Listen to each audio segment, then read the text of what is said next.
It has been suggested since that Sorokin demonstrated clear sociopathic tendencies, showing no emotion or real sentiment at all throughout her time in New York, and if so, only doing so to elevate her own position.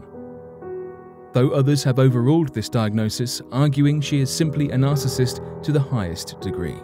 To secure an internship at Purple magazine and subsequently gain access to high-profile events in New York, Anna was a working-class girl done good. But why take it so exponentially far? Her supporters today would say she did what she had to do to make any kind of progress within a crowd of businessmen. And to get to the top, women have to play a little dirty. However, surely there is just no comparison between her so-called antics and the genuine achievements of successful businesswomen. Amongst the many inconsistencies that surround the case is why Anna continued to spend and live so vicariously whilst blatantly swimming in unpaid debt. People also questioned how she even managed to do it in the first place. Rachel Williams believed Anna generally slipped through the cracks because she was a young white female. Though, whether intentional or not, her entire persona was so imperfectly flawed it worked brilliantly in keeping up perfect appearances. People around Anna just associated her tardiness, absent-minded nature, and inability to pay back borrowings as common behaviours of the ultra-rich, who often have so much money they just lose count of it. And although her spending was ludicrous, she did have some kind of vision with her foundation and wasn't splashing out thousands of dollars on plastic surgery and designer clothing. Anna wasn't the most eye-catching woman in the room, and people would often comment on her outfits, as they didn't look particularly high-end. She also appeared oblivious to the world of husband hunting and would much rather have paid her own bills, or at least skipped out on them by herself. Anna was either clever or completely oblivious in this way, but her inability to look like an heiress helped her to appear like one even more. People certainly became obsessed with her story. The Twitter sphere went wild after the press broke the news. Despite her conviction, people were completely in awe of what she had managed to do and began to secretly root for her. Sorokin's story thoroughly exposed a section of the elite, particularly their ingrained sense of materialism, which has historically acted as a working currency of value for the rich. Although Anna undoubtedly partook in such gluttony herself, her case opened up a window into this foreign world. By forging her way in, she managed to tear away a mighty chunk of the mystery and grandeur associated with the uber-rich, and much to the delight of the world's readers. For the first time, a path had been drawn between the two sides, over a chasm that had always seemed impossibly. Sure, it was a crooked path, but she had played the city at its own game. Many from New York social circles have denied she was ever a socialite or queen bee figure who fooled everyone, as the press had spun it. Neff Davis told Pressler that from the outside it might have looked as though Anna was incredibly well connected, but in reality, she was a bit of an outsider.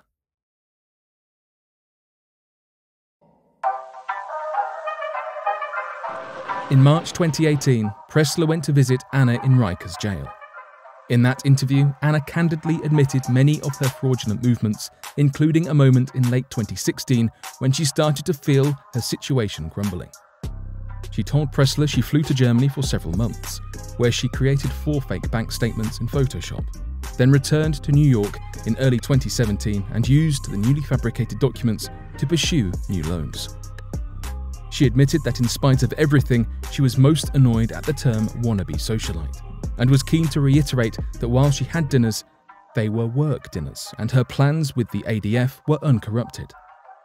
Anna told Pressler that she had made friends, including a lady who had been jailed for stealing identities, but the murderers were the most interesting to her. One of the guards admitted to Pressler that Sorokin initially gained respect from other inmates for cheating the rich, though she didn't keep quiet for long, having been caught rebelling against authority, disobeying orders, and fighting other inmates with 13 infractions. After the articles came out in Vanity Fair and the New York Magazine, the rights to Sorokin's story were eagerly snatched up by filmmakers. Shonda Rhimes, the creator of Grey's Anatomy and Scandal, bought Pressler's story for Netflix. Netflix planned to pay Sorokin $100,000 for their adaptation, as well as $7,500 in royalties and $15,000 in consulting fees per episode.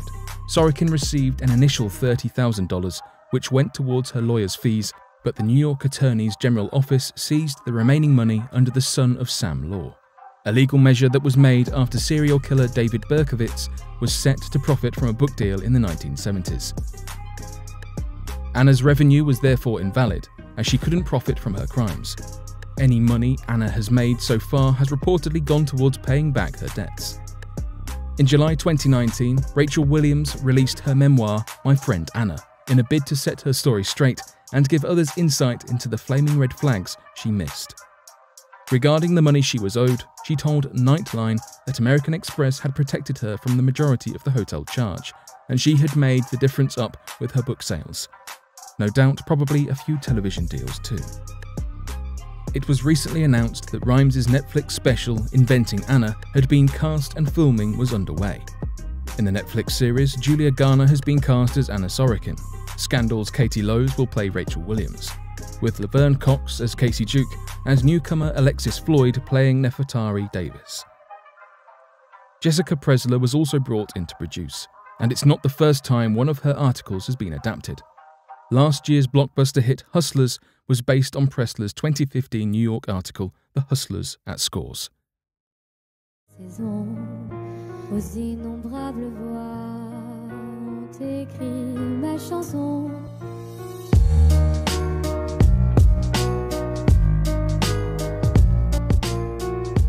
Anna has been detained since her arrest in 2017, and for the duration of her time in jail, her Instagram page has stayed public and very much unchanged from the era where she would post snapshots of her Manhattan lifestyle. Like some kind of historical artifact, it's an eerie reminder of a girl's former life frozen in time. In March 2020, however, the Instagram page started posting again, despite Anna still locked behind bars. The first picture was uploaded on the 23rd of March and featured a pop art illustration where a woman can be seen being carried away by a faceless figure protesting, "But I'm too pretty to go to jail." The post was met with great excitement and bewilderment from followers. 2 more sketches were posted on the 2nd and 12th of May, and they looked strangely similar to the style of the sketch Anna drew in the courtroom. One showcased 2 girls lying on a bed with their legs in the air holding champagne glasses. Their designer possessions had been labelled, and a scribble in the top right corner reads, "Let's not, and say we did." Another displayed a young woman sat behind a spy-like computer screen on a wanted director's chair, dangling handcuffs. Looking at the email screen, it reads, "Welcome, Anna," with an anonymous email detailing, "Let me know if you need anything." There were several explanations for why these posts emerged, with some suggesting she gave her social media details to a friend, most probably Neff, before she was incarcerated, while others are adamant that she's been hacked. Either way, it certainly seems Anna has some kind of active contact with the outside, clandestine or otherwise.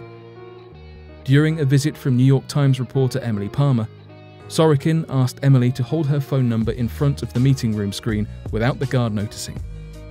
Sorokin said she would memorize it. Palmer questioned how she would even have all hours access to a phone. As soon as she left Rikers, she got a phone call. It was Anna.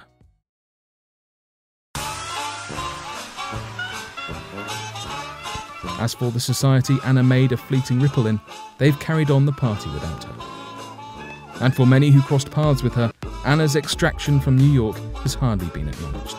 Purple magazine moved their US headquarters from New York to LA in 2017, and the Church Missions House on Park Avenue was secured by a Swedish photography museum, before Anna really had a look in.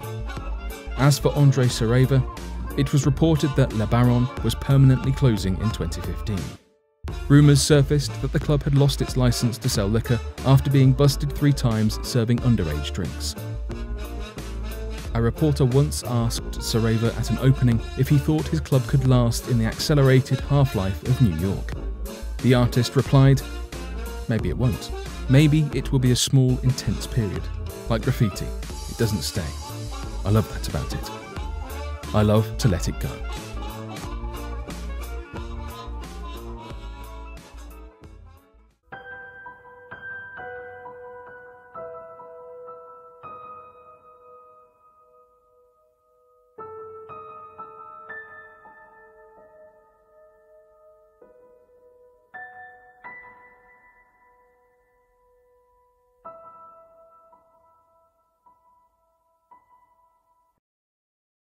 felt like they portrayed me as like someone who is very manipulative, which I don't think I am. And I was like never really like too nice of a person. I was never like really trying to talk my way into anything. I kind of just told people what I want, and like they either gave it to me or not, and I just moved on.